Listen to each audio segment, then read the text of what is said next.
A popular philosophic topic that we like to think about, and which frequently crops up in media and art is, what is it that makes us human? From a purely biological standpoint, that's not a hard question to answer. We are bipedal primates with 23 pairs of chromosomes looking something like this.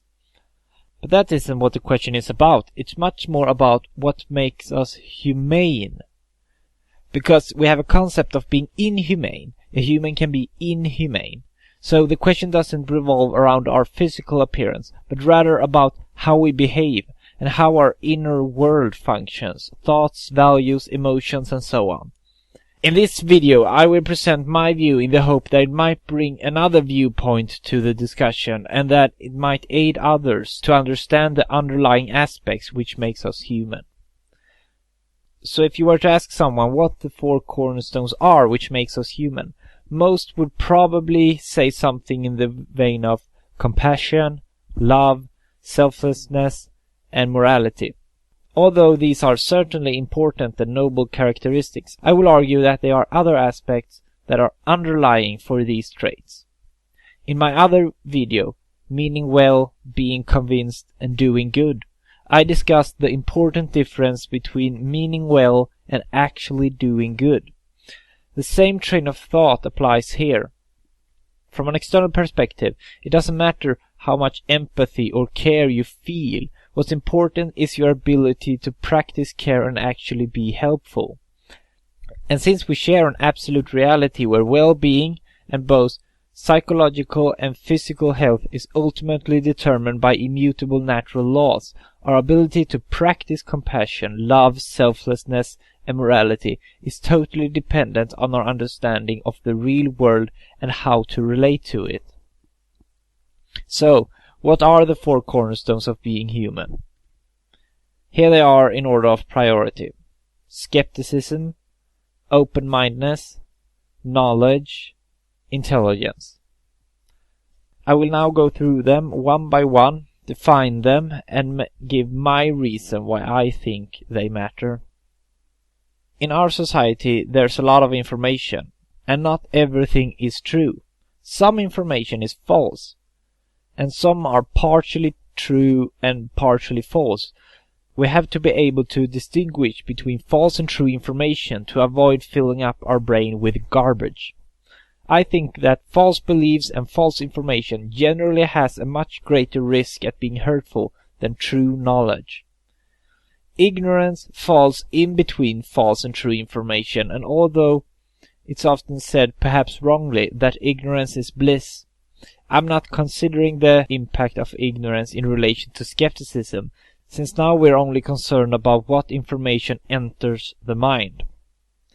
Skepticism is the first great filter against false information. To be skeptical about new information could be summed up as don't believing that a proposition is true before there are good reasons for doing so. One way to know if you have good reasons for believing something is to check if the same line of reasoning and the same level of skepticism can allow you to accept propositions that are contradicting the original claim in some or all aspects. If this is the case, you shouldn't accept the proposition as true. However, notice that this doesn't mean you have to think that the proposition is false. It's still out there, but you haven't let it establish itself in your thought world. Skepticism alone can lead you to not accepting true information even when it's right in front of you, and that's why the next cornerstone is so important. If you're just skeptical, you run the risk of being cynical, which is when you reject information without consideration. That's why open-mindedness is so important. One can define it as the willingness to consider new ideas. It should be noted that it doesn't mean that one should be more willing to accept new ideas, only to consider them. If you're open-minded but not skeptical, you are gullible, meaning you're accepting a lot of propositions regardless of if they are true or not. Being willing to consider new ideas also implies that you are more willing to consider ideas that oppose your current held beliefs. Even if you're skeptical, it's still very plausible that some false information make it through your filter and into your mind world. But if you're open-minded, you can contrast the current held belief and weigh it against an opposing idea to see if it stands criticism. If it doesn't, it's probably more false than the alternative and should be replaced. I would like to emphasize that in contrast to what is often assumed, skepticism and open-mindedness is not in conflict with each other. There's no such thing as being too open-minded or too skeptical. The more willingness you have to consider new ideas and not accept them until you have good reasons to do so, the better. As soon as you have these two concepts down, skepticism and open-mindedness, you will unavoidably start accumulating knowledge.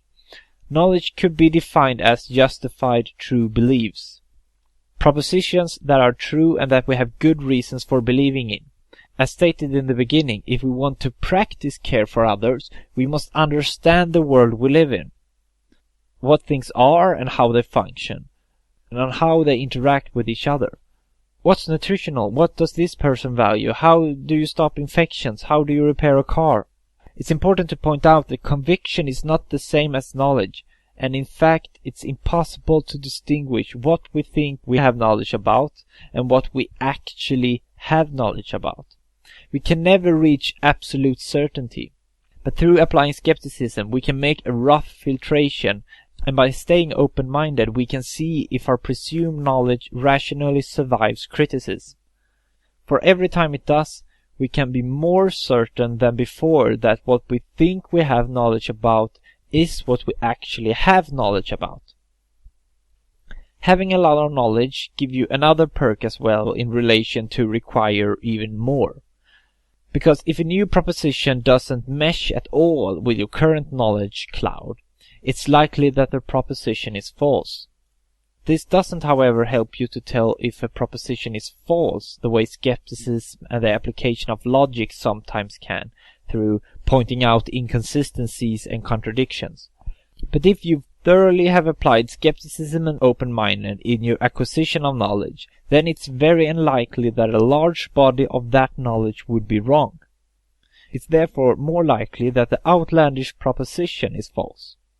This is not to say that anything that contradicts your knowledge cloud is probably false.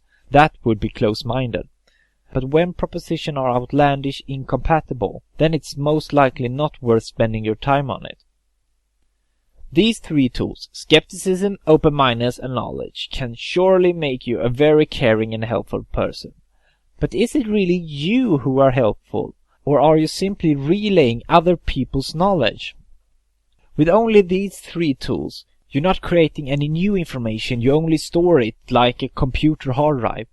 The most helpful people in history are those who have imagined the unknown, invented a novel piece of technology, or discovered the workings of the universe in some sense. How greatly hasn't Michael Faraday improved people's lives through his understanding of electromagnetic induction, which led him to develop the electric generator? Or how many lives hasn't been saved by Alexander Fleming discovering penicillin? When you take several separate pieces of information and create new information, that's when you are truly helpful and caring. To be able to do that, you need intelligence. Defining intelligence is hard, and there's many ways to look at it. I would say that it's just that, the ability to create novel knowledge. There's a lot of science supporting the notion that intelligence, or at least IQ levels, is to a large extent genetic. But that doesn't mean that one can't become more intelligent through practice. Some would say there is no such thing as intelligent people. There are only different areas which different people are knowledgeable in. Intelligence would hence be good knowledge about how to reason. And as discussed here, knowledge could certainly be acquired, and therefore knowledge about how to reason could be acquired.